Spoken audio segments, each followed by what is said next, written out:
dia omeny anao zay iny fonao sana avy amine miravoravo amin'ny Jehova aoary miravoravo amin'ny Jehova dia omeny anao mahita an'azy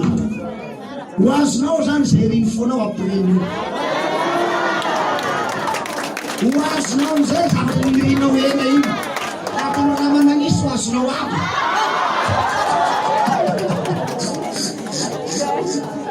izay ny akota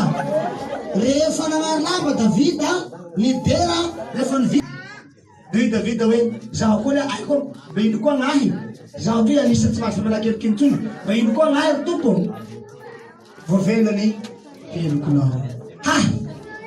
faly amizay rangahy inga fa melakeliko lehibe ny fotoana io e leonga hitsangana vetivety tsika fandeha andray tsodrano raisy nitsodrano tao ambony tagnanao kavana amin'ny anaran'ny tsara raisy nitsodrano avy amin'ny Jehova ray izy neno anandra tsy nitavana aminareo kitahinao anisy soanao izy ampamira petry nitavany aminao izy fombanao mandrakariva izy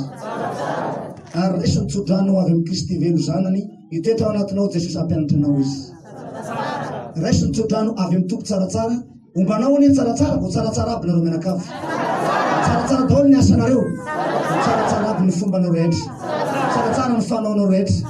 amin'ny asanao totosao lavorary agnatsimo na ignavaratra ignandrefa tsinanina fitahina tsaratsara ho azy nareo mianakavy masina ny vavaka masina nitsodrano ho amin'ny agnarany iray ary fanay masina amin'ny agnarany tsaratsara amen ndahoany manapeony indray ny fandray tany tsika da